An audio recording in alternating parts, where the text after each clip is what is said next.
vamos falar aqui hoje de literatura. Você está aqui no canal do Calhau, eu sou o Calhau, é um prazer enorme ter vocês aqui. Hoje vamos fazer o vídeo de Halloween, né? Hoje o último dia aí, não o último dia, claro, né? Mas o que seria a data comemorativa do Halloween, né? A quinta-feira, a última quinta-feira de outubro. O Halloween na verdade, é uma junção de várias festas, de vários rituais cristãos da Europa, tá? De povos pagãos que tinham diversos tipos de ritual em dias específicos do ano, né? Em dias em que tinha maior duração, equinócios, solstícios, enfim, né? Não vou falar do Halloween aqui, da data do Halloween, enfim, mas é para vocês saberem que a gente tem o Halloween como surgido num primeiro momento como uma prática de vários povos pagãos europeus. Posteriormente, essas festas serão transformadas em festas de caráter laico, né, basicamente ali de diversão, principalmente por conta dos Estados Unidos transformarem o All Hallows Eve, né, o Dia de Todos os Santos, numa festa fantasia, né, a galera sai na rua de Yoda, de Capitão América, de Frankenstein, enfim, entra pra cultura pop aí, né, como um elemento crucial, significativo da própria cultura norte-americana. Mas hoje a gente vai falar de um cara que é um cara muito polêmico, tá? Que é H.P. Lovecraft, ok? Tá? A gente tem aqui na mão o Complete Fiction de H.P. Lovecraft. Deixa eu ver por qual editora saiu, pela Barnes & Noble de Nova York, tá? Então aqui a gente tem a obra completa do H.P. Lovecraft. Vamos começar, quase caiu, vamos começar pela questão da polêmica do autor. Por quê? O H.P. Lovecraft, ele foi resgatado, né, muito significativamente a partir do cinema, finalzinho dos anos 70, começo dos anos 80, mas claro, sempre permeou ali o imaginário do homem americano desde o início da sua escrita, né? Importante falar que o H.P. Lovecraft, ele nasce em 1890, então ele é um homem do final do século XIX, porém é um homem do final do século XIX com uma mentalidade de um homem do século XVIII por conta das características da sua vida, né? Por exemplo, o Lovecraft, ele vinha de uma família que era uma família de origem aristocrática, ali da Nova Inglaterra, né? Nos Estados Unidos, na costa leste dos Estados Unidos.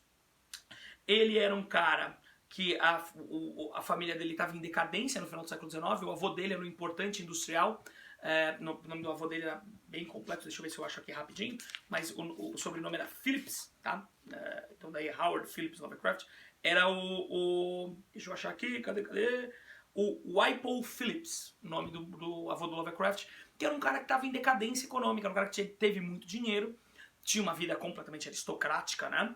E aí esse cara acaba perdendo tudo que ele tinha, não tudo, mas grande parte do que ele tinha, se tornando ali uma aristocracia decadente do final do século XIX, né? O Lovecraft, inclusive, perdeu o pai dele muito cedo, porque o pai dele desenvolveu uma doença de origem psiquiátrica, né? O pai dele era o Winfield Scott Lovecraft, e o pai dele tinha sífilis, né? E o que muita gente não sabe é que a sífilis, quando ela está em estágio avançado, ela também provoca doenças mentais, né? Ela ataca o tecido cerebral. Eu não sei exatamente qual parte, tá, gente? Então não vou dar aqui uma de, olha, médico, biólogo, especialista, não é essa a minha formação, mas eu sei que ela desenvolve diversos tipos de doença, entre elas, por exemplo, as doenças psiquiátricas. Bom, acontece que o pai dele é internado, fica 5 anos, se não me falha a memória, no hospital, e aí o pai dele vem a falecer. E o pai dele tinha muitas alucinações, né? O pai dele desenvolveu o que eles chamariam vulgarmente na época de loucura. O pai dele ficou louco, né? A gente sabe que loucura é um termo altamente preconceituoso, que não se adequa à realidade, né, das doenças psiquiátricas, né, não só doenças, mas das condições psiquiátricas, né? Existe muito preconceito nos dias de hoje com pessoas com padrões atípicos, e a gente sabe que isso é um troço muito complicado. Mas nessa época aqui, vamos falar dessa época, nessa época aqui o pai dele era considerado louco, e isso marcou profundamente aí o Lovecraft. Então ele tinha também essa aversão à loucura, aversão à questão da mente humana se perdendo nos confins aí dos abismos do que seria a perdição, né?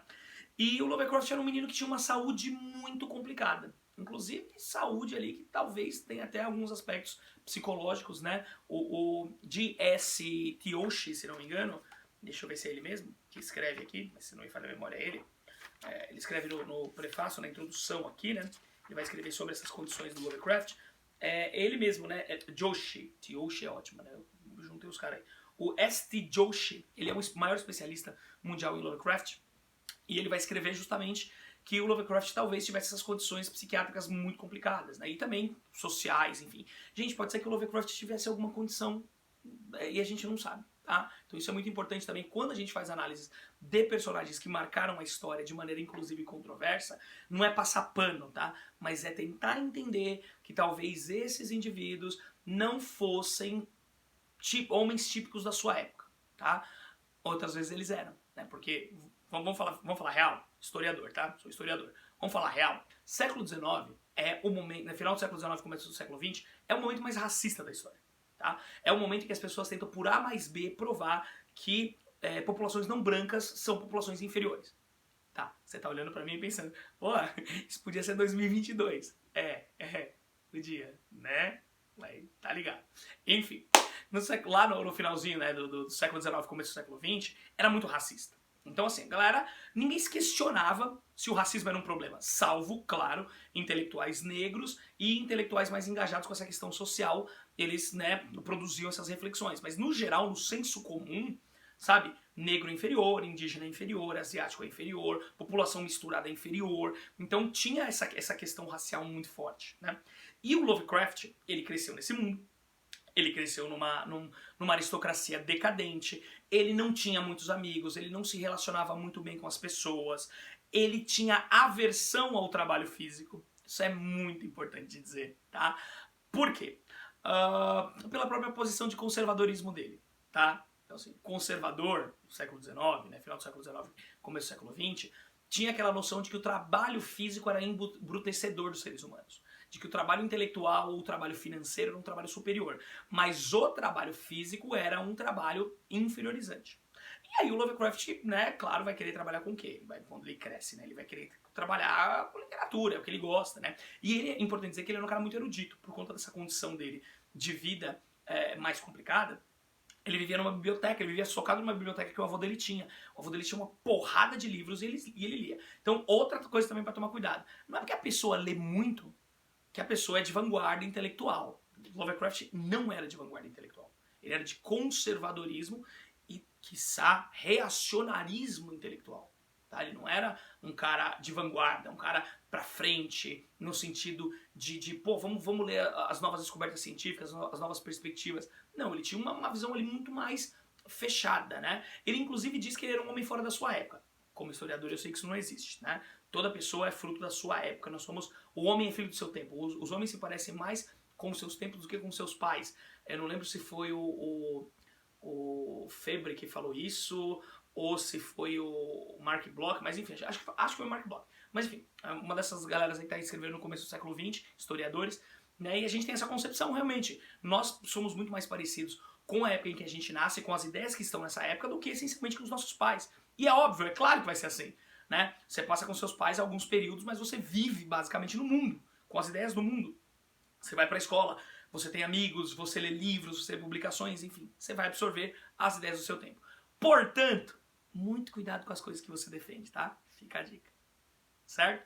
Você é fruto de 2 milhões de anos de evolução. Eu falo isso sempre nos meus alunos. Você é fruto de 2 milhões de anos de evolução. Haja como tal. Isso que eu tô pegando um período ali, né, da história do surgimento dos hominídeos, enfim. Não vou entrar nesse mérito agora, tá? Mas vamos lá. O que acontece aqui? Né? O Lovecraft, então, ele é muito polêmico porque ao resgatar o Lovecraft, né, no finalzinho dos anos 70, começo dos anos 80, e aí veio a cultura dos videogames, jogos eletrônicos, bababá, também retornou uma cultura de livros mais populares, assim, né, de publicações populares, história em quadrinhos também, bastante. Começou a se beber dessa fonte do Lovecraft. Por quê? Lovecraft é tido como o pai do subgênero do horror, que é o horror cósmico, que é aquele horror sem explicação. Né? E o que é muito interessante desse horror cósmico, desse horror sem explicação, é que ele é um horror que ele também está associado às condições do seu tempo. O que eu quero dizer com isso, condições do seu tempo? Né? No final do século XIX, os Estados Unidos ele é bombardeado por imigrantes. Você tem muito imigrante nos Estados Unidos. Chineses, irlandeses, escoceses, italianos, libaneses. Você tem um fluxo migratório muito grande. E com esse fluxo migratório, além de fenótipos diferentes, né, a formação física dos indivíduos, a cor, o formato do nariz, enfim, né, você tem também as culturas. E as culturas, elas são muito diferentes da cultura ocidental, né? Em muitos aspectos ainda bem, mas enfim, né? Ela é muito diferente da cultura ocidental. Então Lovecraft, como um conservador, ele vê essa onda como uma invasão, sabe? Sabe aquele seu tiozão maluco do WhatsApp que vê conspiração em tudo? Ai meu Deus, cortei o dedo, meu dedo tá vermelho porque a vacina me transformou em comunista. Enfim, tá? É a mesma lógica. Então ele via essa invasão de culturas como uma ameaça ao modo de vida dele, tá? Claro, não tô dizendo que o Lovecraft seria igual a um cara do século XXI, né, gente? Mas é só uma aproximação pra vocês entenderem a mesma coisa do medo do estranho. O medo do diferente, o medo do que não se conhece. Por exemplo, as brutais ondas de homofobia, a galera fica aí, ai meu Deus do céu, vamos ensinar as crianças a serem gays. Gente, ninguém aprende a ser gay, tá? As pessoas nascem heterossexual, bissexual, homossexual, as pessoas nascem, tá? Se for, ai meu Deus, não, isso é ensinado. Ah, tá bom, então explica pra mim, como é que um casal hétero tem um filho e esse filho aprende a ser gay se os pais são héteros? Ah, é a sociedade. Tá bom, então no século XIX, quando os homossexuais eram presos em manicômios, como é que você virava homossexual? No século XIII, que era perseguido pela igreja, como é que você virava homossexual? Não faz sentido, é bobeira, beleza? Acabou, tá? Enfim, e se quiser mais provas biológicas, basta buscar os animais, que os animais sexuados, todos os animais sexuados apresentam comportamento homossexual. Até onde eu sei, também apresentam comportamento homossexual. E até onde eu sei, apenas o veado ou mascarado é um animal que não foi documentado ainda com práticas homoafetivas, né, homossexuais, enfim. Né. Eu tô até usando o termo homoafetivo homossexual, gente, mas ciente de que pode estar um erro aí, porque eu não sei se a gente pode atribuir isso mesmo para os animais também, para não trazer aquela característica de animalização, que é um troço complicado, não é isso que eu quero dizer. Só estou tentando tornar o vídeo um pouco mais fácil para entender que, sim, as múltiplas sexualidades são naturais. Não tem nada de errado com isso, beleza? Bom, então vamos lá. E aí, claro, a grande base da obra do Lovecraft é que nós somos observados, né, uma base nihilista, né, da inferioridade dos seres humanos, da insignificância do mundo humano. A grande base do trabalho dele é que os seres cósmicos, as criaturas fantásticas, os monstros, né, os deuses, os seres que sequer podem ser catalogados, eles estão associados também com o horror do que não se conhece, com o medo do que não se conhece. Se eu não conheço, eu tenho medo, né? E eu não quero ver, porque isso pode destruir o meu mundo, isso pode acabar com a minha sanidade, isso pode acabar com a minha... Até tem uma parte ali que eu percebo muito higienista, né? Porque você tem uma mudança biológica. Então, olha, quando você se mistura com um ser inferior, um ser decadente, tem aquela noção de degeneração em Lovecraft, que a gente sabe que na natureza isso não existe, mas enfim, noção de degeneração biológica, né?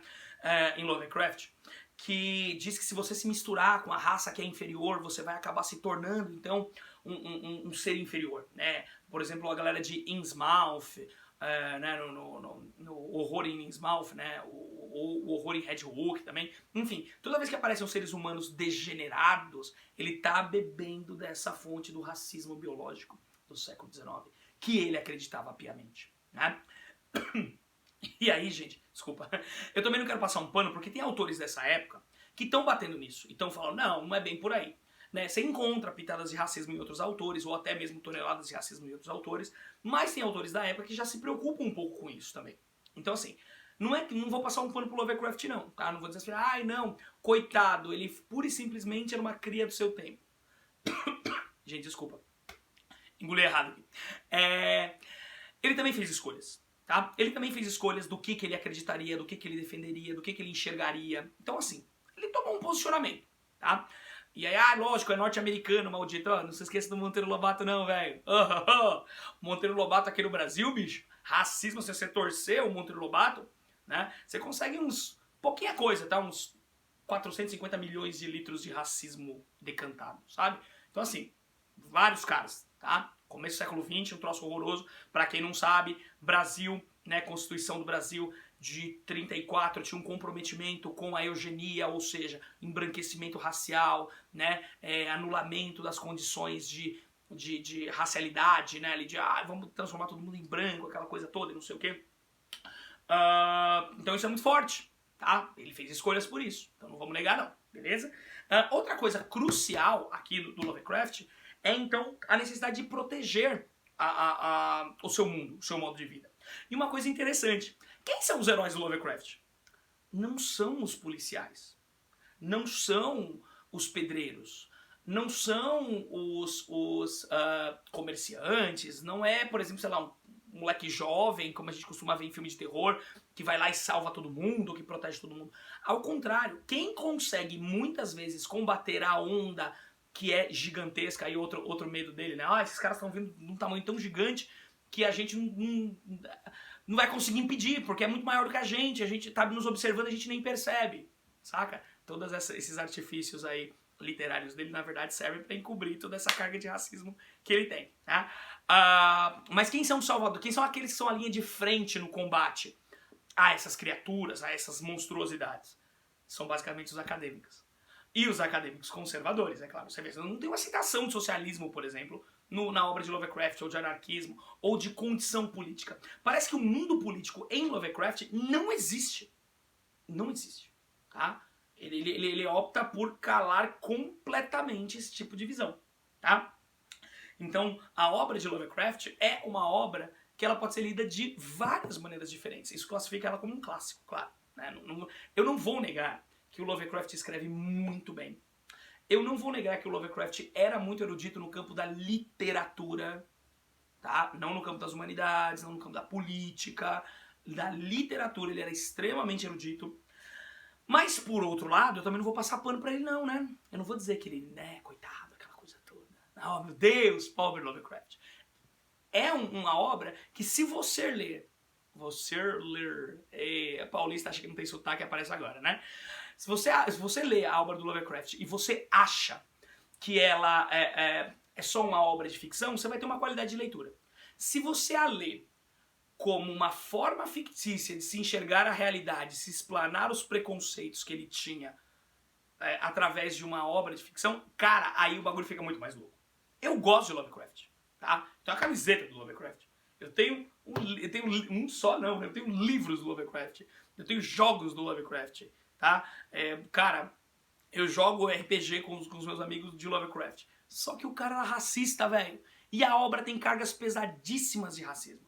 Pô, então se você lê o maluco, você tá endossando, você tem que cancelar. Não, mano.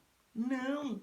Porque as políticas de cancelamento de caras assim... Primeiro que, quem sou eu pra cancelar o Lovecraft? No sentido de, cara, o cara tá no cinema, o cara tá na música, o cara tá na literatura, no teatro, nos games... cara, enfim. Beleza? O cara tá no mundo, tá? Você não vai apagar esse maluco. E o cara já tá morto. Tá? Então agora o cara se torna o quê? Fonte de conhecimento. Não conhecimento para olha como o Lovecraft tinha razão, mas puta, olha como o Lovecraft, apesar de ser um cara muito erudito, apesar de ser um cara muito talentoso na escrita, era um cara que estava completamente inserido nos preconceitos da sua época. Ele inclusive serve de alerta pra gente. Quanto mais inteligente a gente acha que é, quanto mais sábio a gente acha que é, mais a gente tem que fazer o caminho do senso crítico e falar, o que eu tô errando aqui, velho? Quais preconceitos eu estou reforçando? Como é que eu estou atuando nesse mundo para ser uma força mais problemática do que de solução? E nós temos que ser uma força de solução, né? Eu tenho convicção plena nisso. Mas é isso que a gente tem que fazer. Você não tem que cancelar o Lovecraft. Você tem que ler criticamente o Lovecraft. Mas eu quero ler o Lovecraft só como horror cósmico, eu não quero ter que me adequar a qualquer tipo de conhecimento histórico sobre exclusão e racismo. É um direito seu. Mas você não pode negar as outras pessoas de fazer essas leituras. Então quando eu digo que a obra de Lovecraft é brutalmente embebida em racismo, eu não estou dizendo para vocês não lerem. Eu estou dizendo para vocês lerem, desmontarem esses preconceitos, utilizarem as ferramentas que vocês usaram para desmontar esses preconceitos, para entender quais são os preconceitos da nossa época. Tá? Ou vocês acham que o Superman é branco, dos olhos azuis, porque o escritor lá, o desenhista, lá, o Jerry Siegel, o Joe Shuster, né, quando criaram o Superman, eles nem pensaram nisso. Tá? Claro que pensaram. Tá? Pensaram no sentido de, vamos representar o homem bom. Né? E veja, outra coisa, não estou dizendo que o Jerry Siegel e Joe Shuster são, assim, abertamente racistas, até porque eu não estudei a obra deles a fundo pra fazer essa afirmação. Se alguém souber, manda aí nos comentários, gente. Mas o que eu quero dizer é o seguinte, isso tá no campo da subjetividade. Então quem é o melhor de todos? O melhor de todos é branco, velho. Até hoje, a galera acredita que Jesus Cristo, o homem que inspira o mito da questão do cristianismo, que o cara era branco, velho. Que o cara era o Brad Pitt lá que os caras representam, né? Qualquer pessoa que tenha, sei lá, um mínimo de conhecimento de iconografia sabe que a Igreja Católica utilizou tanto Maria quanto Jesus de várias formas diferentes nos processos de catequização. Mas até hoje, quando você fala que Jesus era semita, que Jesus tinha pele escura, né, que Jesus não era branco, né, que Jesus tinha cabelo crespo, putz, os caras acham que você está cometendo um crime contra a fé. Né? E não consegue entender que ao fazer esse tipo de acusação, o cara está utilizando o racismo no campo subjetivo, que ele não consegue entender. Beleza? Então, gente, no Halloween de hoje eu gostaria de recomendar para vocês a leitura do Lovecraft e essas análises, tá? Não vou passar pano também não. Você fala, você falou do Lovecraft e do Howard, você não falou. Howard também tem muita coisa, tá? Sou fãzaço da obra do Howard. O personagem favorito é o Conan, mas também não vou passar pano, num outro momento a gente senta sobre isso e fala. Então, gente, comprem. Esse livro, inclusive, é muito bonito, tá? Muito legal, certo? Gigantesco. Tem todos os contos, tá? Recomendo todos para leitura, né? Alguns eu gosto mais, outros eu gosto menos, tá? Mas enfim, recomendo todos aí, absolutamente todos. Leiam, pensem e, gente, é aquilo, tá? É racista? É racista. Tem que ser cancelado? Se não é contemporâneo, não. Se o cara é contemporâneo, a gente cancela mesmo, sabe? Que o cara tá fazendo de má fé, de mau caráter e tal. Mas é do passado? Vamos ler o cara, vamos entender o cara. Lembre-se, entender o pensamento não quer dizer concordar com o pensamento.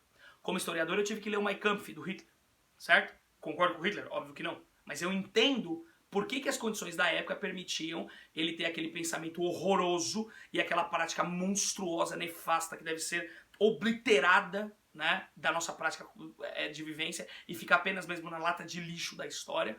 A gente precisa entender por que as pessoas são assim. Porque, veja, Hitler não era exceção da época dele. Hitler era a regra. Hitler era contemporâneo do Lovecraft. Tá? Winston Churchill, que é tratado como um herói, era admirador de Adolf Hitler. Então a gente tem que saber fazer essas leituras.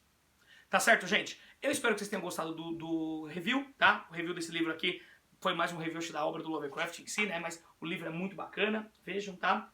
Ilustrações muito bacanas. Nós temos ele em detalhe em prata, aqui do lado. O papel é um papel de qualidade, eu não sei que papel é esse, tá, gente? Mas é um papel muito bom, tá? Contos aqui pra vocês saberem, então, porque, pô, por que eu vou comprar esse bagulho, né? A gente tem aí todos os contos e romances do Lovecraft, inclusive trechos dele que foram descartados, tá? Que ele não utilizou. É um livro de 1041 páginas, mais ou menos, tá? Então aí é gigantesco, vale muito a pena e é um trabalho de arte. Recomendo pra todo mundo. Quando eu comprei, minha esposa me deu de presente. Quando minha esposa me deu de presente, se não me falha a memória, ela deve ter pago em torno de R$90. Hoje eu não sei como tá, porque, né, tem novos impostos sobre os livros. Porque quem lê é rico. Queria eu ser rico, né? Mas eu leio bastante, mas não sou rico. Então, procurem, comprem, vale muito a pena. Tem também em versão Kindle, em versão de celular, então vale muito a pena. Certo, gente? Obrigado, espero que vocês tenham gostado. Qualquer crítica, sugestão, dúvida, correção, enfim, coloquem aí nos comentários, tá? E eu vou sugerir algumas coisas para vocês ouvirem e lerem, que eu acho que é muito importante conhecer aí Lovecraft e inclusive as críticas do mundo real a Lovecraft, beleza? Eu agradeço aí pela atenção de vocês, gente, muito obrigado, bom Halloween para todo mundo e nos vemos no próximo review. Até mais!